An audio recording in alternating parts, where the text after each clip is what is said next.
माई, तू तुझ्या कुटुंबावर आणि गावावर येणाऱ्या संकटाच्या माध्यमातून देखील स्वतःचा भक्तिभाव तू ढळू दिला नाही. अगदी महादेवाची खरी भक्त असणाऱ्या त्या खुलभर दुधाच्या कहाणीतल्या माईसारखीच आता ऐकूया त्या खुलभर दुधाची तुझ्यासारख्या माईची एक कहाणी.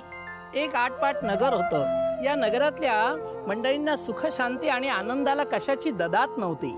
याच नगरीचा राजा अतिशय उन्मत्त आणि गर्विष्ठ, ज्याचं नाव धैर्यशील. पण याच नगरामध्ये एक आजी अत्यंत दयाळू, कृपाळू आणि मायाळू आहे. अगदी सुखी आणि उत्तम असं हे कुटुंब आहे.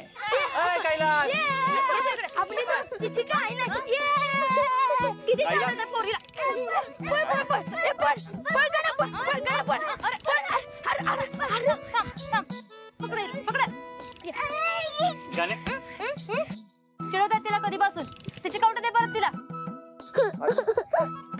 काय चाललंय? लई सुकलाय. तू पण रा. नाही गो, नाही गो,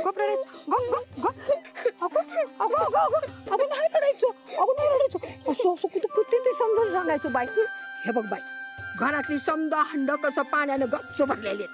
आता हे असं रडू गायला लागली तर ते कसं कुठल्या हंड्यात भरायचं आम्ही? काय रे पोरानो, भाऊ व्हायचा नव तुम्ही तिचं? तुम्हाला पाहिजे होतं नव, आणि मग ते प्रेमानं मागायचं. असं हिसकावून ओरबाडून कुठली बी गोष्ट गोड नाही लागत. कसं समजा वाटून घ्यायचं असतं. हा काय? आणि हे बघ, कवा कवा स्वतःच्या तोंडचा घास बी दुसऱ्याला द्यायचा असतो. काय हे शिकलायसा नव तुम्ही? हा, बघतोयस काय? चल ते गोंडपाट घे. अरे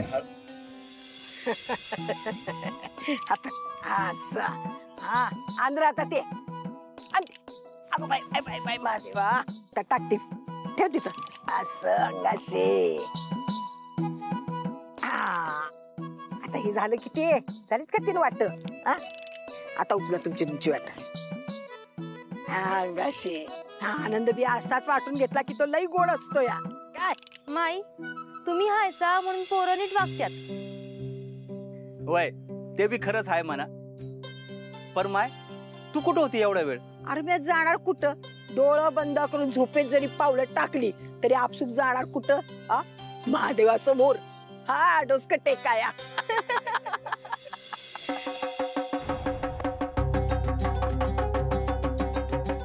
आता हा कसला आवाज म्हणायचा? माय, यो राजाचा ढोल न फिरतो नुसता गोल गोल.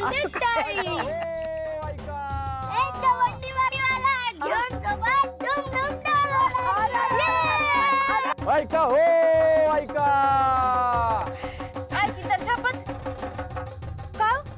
आता ही कसली दवंडी असेल?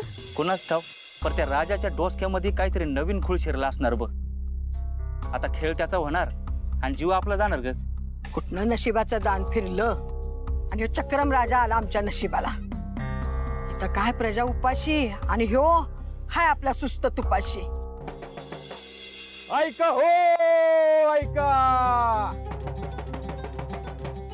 समस्त शरणपूर नगरवासी कान देऊन ऐका, डोळं उघडं ठेवून बघा. आपलं परमप्रिय, लोकप्रिय, शूरवीर राजाधिराज धैर्यशील महाराज आजच्या शुभ मुहूर्तावर शिकारीसाठी प्रस्थान करणार आहेत. तेव्हा त्यांच्या सैन्यासाठी प्रत्येक घरातून शिजवलेलं अन्न अर्पण करणं हे प्रत्येक नगरवासियाचं परम कर्तव्य आहे. तेव्हा ताबडतोब घरातले सगळं शिजवलेलं अन्न घराबाहेर आणून ठेवावे. राजाज्ञा मोडणाऱ्या व त्याच्या कुटुंबात 7 दिवसाचा सक्तीचा उपवास घडवण्यात येईल. हो बघा, मुठभर धान्य देतो पण शिजवलेलं अन्न मात्र काय मी देणार नाही. ये इकडे ये. अरे म्हाताऱ्या, अर्धी लाकडं गेले तुझी मसनात आणि जगून काय करणार आहेस रे? हा, गपचूप अन्न आणायचं जाऊन. मी आणतो मी घेऊन येतो. आणा सगळ्यांनी अन्न.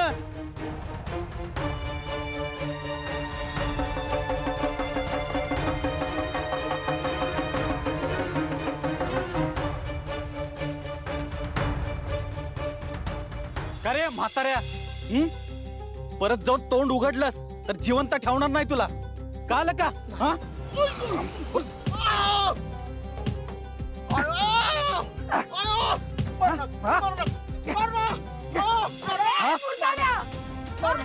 अरे काय रा माणूस आहेस का सैतान आहेस तू? अरे तुझ्या आज्याच्या वयाचा तो, अरे तू त्याचा पाय धरायचं की त्याला लाथाबुक्क्यानं मारायचंयस ना? अरे किड पडतील तुझ्या पायात किड. आणि काय र तुझा तो राजा? अरे राजाने रयतेला अन्न द्यायचं का रयतेला पोट भरायचं तुझ्या राजाचं? अरे आम्ही आमच्या पोटाला चिमट काढायचं आणि तुझ्या राजाच्या खेळासाठी आम्ही आमचं अन्न द्यायचं वर. ए म्हातारे, तुला जेवढं सांगितलंय तेवढंच कर. अन्न आणायचं म्हणजे आणायचं. जाणे नाही, माझ्या बायका पोरांच्या घरात सोडून तुला नाही द्यायचं. तुला पाहिजेच आहे ना मग माझ्या वाट्याचं घे. महाराजांचा अपमान, तुझा मुर्दा पाडीन मी आता. नाही नाही मालक, मालक असं नका करू. मालक मालक एक डाव माफी असू द्या, पुण्यांदा अशी चूक नाही व्हायची. मालक मालक माझी माय लय दयाळू आहे हो. ए पाय सोड, तुझ्या मायला समजाव. ए गोविंदा, अरे तू कसं काय करतोस? उठ इथं. अगं, पटकन ये. अगं, काय बघ, काय द्यायचं? बाबा, माझ्या पोराला पोरांनो तुकडं घेतो. द्यायला नाही बघ. काय म्हणून सांगितलं ना बघ? माय, अगं, ते तुझा जीव घेतील, माय. जीव दे माझा जीव. माय, माझा ऐक, जीव काय मला कुठं लागला? माय. गप्प बाई, सोड मला. माय. अरे सगळं आपल्या त्यासनी दिलं तर माझी पोरं उपाशी झोपतील, त्याचं काय? अगं पर माय, आपण अन्न नाही दिलं तर आपल्याला जगता नाही यायचं. त्यापर्यंत अरे मुर्दाला नो.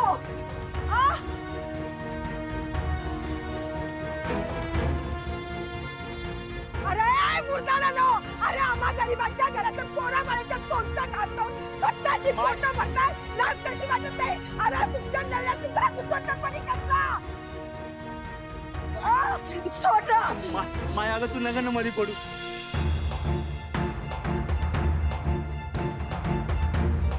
अगं बाई, जाऊ दे ना माय. आपण त्यांना काय बाई बोलून समजावू की माय. अरे तुला उमजत कसं नाही? अरे मला आपली नाही आपल्या पोराची काळजी वाटते, समजत कसं नाही की?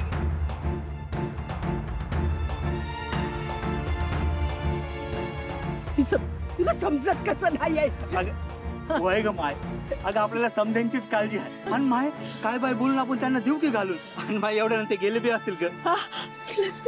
वय वय सासूबाई, मी सांगितलं त्यांना घरात कालचं रात्रीचं शिळ आहे ते खाऊन माऱ्यांचं पोट बिघडायचं. गेला मग तोंड वेंगाडून. नाही, आम्हाला भूक लागली. आम्हाला बी लागली. आम्हाला बी लागली. पोटात कावळं वरडत असतील. माई तू फक्त मला भरव. असं? पाप केलं तेव्हा ना माई, तू फक्त मलाच भरव. होय होय. तू माझी कावटा खाली नाही माहिती. शांत बस, ती कावटा माझी होती. माझी होती. तुम्ही बसा भांडत म्हणजे माई मलाच भरवल. अरे वय वय वय, शांत व्हा. अरे तुम्हाला समजे असतं माई भरवल. बघूया तुमच्या आईनं काय काय केले आज. आणि वय पाठ भरून जेवायचं काय?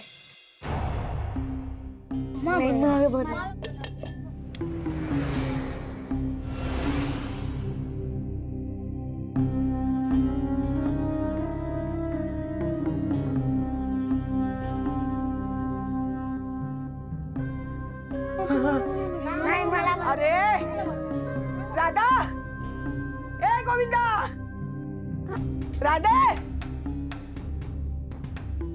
काय रे? हे काय समजा खरखराट? काय रे? काय केलं सा तुम्ही? त्या राजाच्या तोंडात घातलं ना शब्द. अरे काय केलं सा तुम्ही? आता ह्या लेकरासनी काय देऊ? या चुलीत रात द्यायची खायला? अगं राजाची आज्ञाच आहे तशी. आणि जर का आपण राजाची आज्ञा मोडली तर आपल्या समजासनी शिक्षा नाही का ग व्हायची? असं वय या लेकरासनी उपाशी ठेवलं तर तो देव शिक्षा देईल का नाही? मुर्दा काळजाचा राजा तो. त्याच्या तोंडात जेवण जातच कसं म्हणते रम्मी?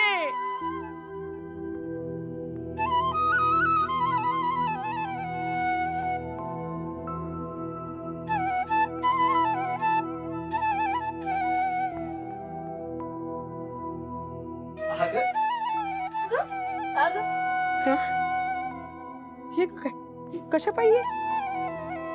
माय तू बोललीस ना समजांना वाटून खायचा. होय, मग आपण आनंद वाटून खाऊया. म्हणजे ग म्हणजे तू या समजांना वाट आणि मी तुला बोलवणार. तू मला भरवणार होय? अगं माझं गुणाचं लेकरू, कोणी दिली ग तुला एवढी अक्कल? माय तू रडते का? आपल्याकडे पाण्याने हांडे भरलेले ना, तू का भरते? अगं माझी बाय ती माझच बोलतोय होय ते.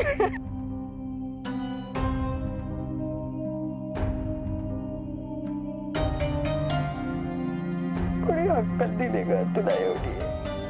देवा.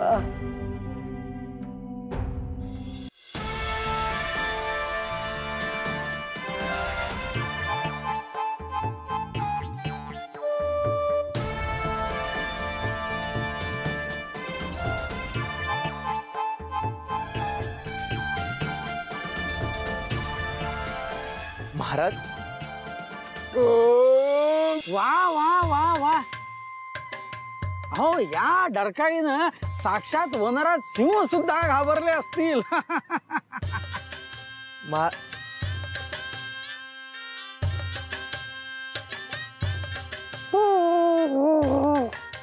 महाराज महाराज म्हटलं आपले भोजन तर व्यवस्थित झाले ना? हा पोट भरलं ना, पण मन नाही भरलं. आता काय करायचं? महाराज ते आता आपले शिकारीला जायचं ठरले होते त्याबद्दल. सारंग योगी, तुमचा अभ्यास काय सांगतो? आज कुठे आपल्याला शिकार मिळेल? माझ्या अभ्यासानुसार महाराज महाराज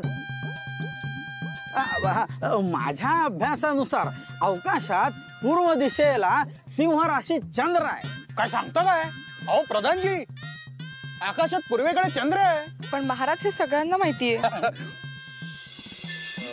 हा पण अजून एक गोष्ट कुठे ठाऊक आहे? चंद्रावर ससा आहे. काय सांगता काय? म्हणजे महाराज हा संकेत आहे, आज आपल्याला सशाची शिकार घडणार. ससा? अहो आमच्या इभरतीला शोभेल असा प्राणी सांगा.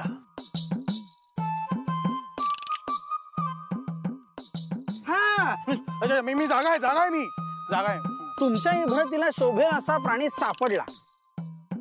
नक्षत्रासारखे लोभस आहे काहीतरी. लोभस जीव? त्यावर सुंदर नक्षी सुद्धा आहे. अप्रतिम. हो म्हणजे मृग. मला मला पूर्व दिशेला मृग दिसते, हरिण. पण तुमच्या बोट तर दक्षिण दिशेला आहे. अहो दिशा नाही महत्वाची, प्राणी महत्वाचा आहे. आज आपल्याला 100% हरणाची शिकार मिळेल असे वाटते. सारंग योगी, तुम्ही आम्हाला हरिण सुचवून आम्हाला प्रसन्न केलं आहे, म्हणून आम्ही तुम्हाला इनाम म्हणून 4 लाडू 2 1 लाडू म्हणून भेट देण्यात येत आहे. सारंग योगी, तुमचा अभ्यास काय सांगतो? महाराज तिथवर जाईपर्यंत त्या हरिण तिकडेच असेल का? अगं मी कसं सांगू शकेल? काय आहे महाराज, वन आणि वन्य जीवन हे तसं सगळं अस्थिरच असतंय. चला चला आम्ही तयारी करून येतो, तुम्ही ही शिकारीची तयारी करा. चला चला.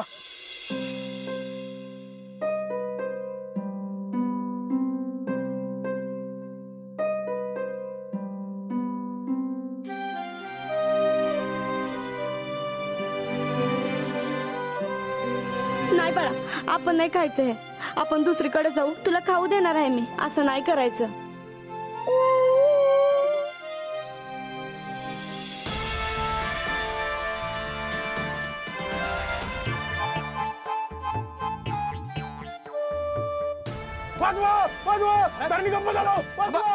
खाली ठेवा.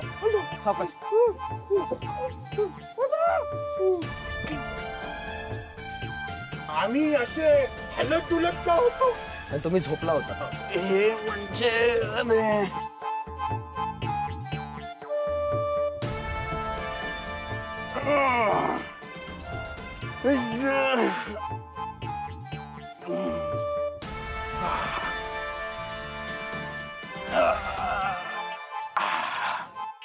बरं झालं झोप लागली. प्रधानजी. जी महाराज. आमची न्याहारीची काय व्यवस्था? महाराज आपण आत्ताच भोजन करून निघाला आहात ना? शिकारीच्या कार्यास लागूयात काय? शिकार तसंही खुद्द सारंगयोगी म्हणालेत ना की आज हरिणाची शिकार मिळेल म्हणून. काय हो सारंगयोगी, खरं आहे ना? हो हो हो तर म्हणजे होणार होणार. एखादा उमदा प्राणी नक्की मिळेल. हा म्हणजे हरिण किंवा ससा. ससा असा कसा? आम्ही शिकार करू तर हरणाची. महाराजांचं धनुष्य बाण द्या. महाराज सांगा कुठे मारायचं बाण? बाण ना बाणाचं म्हणजे थांबा थांबा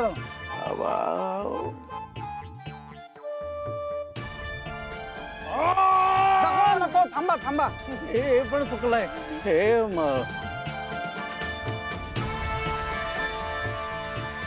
आता सांगताय की मी हा? नको नको थांबा, सांगतो सांगतो. या दिशेला मारा, योग्य दिशा आहे.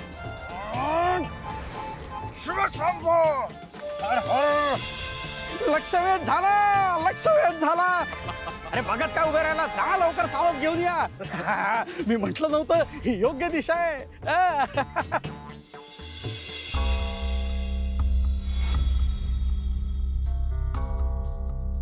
शिवशंभो हर हर शिवशंभो.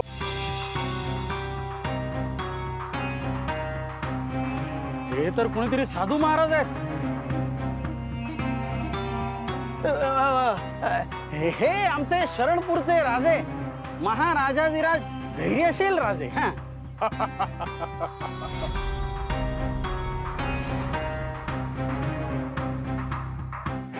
कोण आहेस तू आणि इथं काय करतोयस?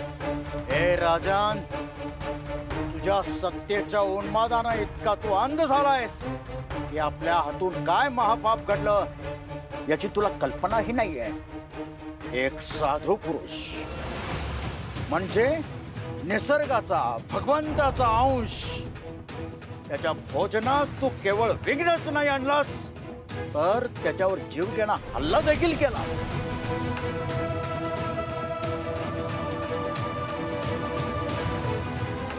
आपल्या हातून घोर पातक घडले याचा तुला यत्किंचितही पश्चाताप नसावा. सावधान, तू कुणाच्या समक्ष उभा आहेस याची जाणीव नसावी तुला. तू जिकडे तपस्या करतोस ना ती नगरी आमचीच आहे. हे वन, ही धरणी, आम्हीच राजे आहोत इथले. आणि एक लक्षात ठेव, तू एक भिक्षुक आहेस, भिक्षुक. लोकांच्या भिक्षेवर जगणारा लाचार. आणि आम्ही राजे आहोत. लोक आमच्या उदारीवर, आम्ही दिलेल्या भिक्षेवर जगतात. बस, यावर एक अवाक्षर बोलू नकोस. विनाशकाले विपरीत बुद्धी. राजन, तुझं हे उन्मत्त वागणं दुर्लक्षलं असतं कदाचित, पण तुला नाईलाजानं धडा शिकवावा लागेल. सेवकांनो, याची ही मगरुरी तडक उतरवा. बंदी बनवा याला.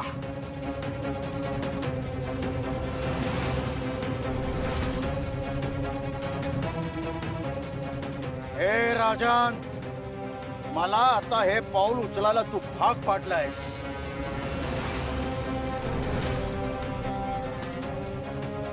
ज्या नगरीचा राजा असल्याचा तुला गर्व आहे, मी शाप देतो याच नगरीवर दुष्काळाचं सावट पसरे. लोक अन्नाच्या कणासाठी वणवण भटकतील. एका निष्पाप माणसाच्या भोजनात तू व्यत्यय आणलायस. संपूर्ण प्रदेशात अन्नान्न दशा होईल. गेल्या कैक शतकात झाला नसेल असा दुष्काळ इथली जनता भोगेल. हा माझा शाप आहे. हा माझा शाप आहे.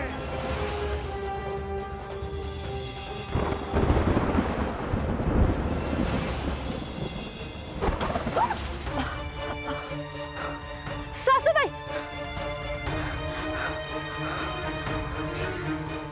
हे काय झालं? धरणी कप्प झाला का काय? इतक्या वर्षात कधी गावात असं झालं नव्हतं बघ. काय म्हणायचं याला? पण माई खरोखर या साधूचा शाप या संपूर्ण नगरावर लागणार आहे? एवढं आनंदी वातावरण असताना देखील दुःखाचं सावट पसरणार आहे? हास्याच्या ठिकाणी अश्रूंचा पाऊस पडणार आहे? काय काय नेमकं होणार आहे? या सगळ्या प्रश्नांची उत्तरं आपण उद्याच्या भागात बघणार आहे. पण तोपर्यंत उतू नको, मातू नको, घेतला वसा टाकू नको.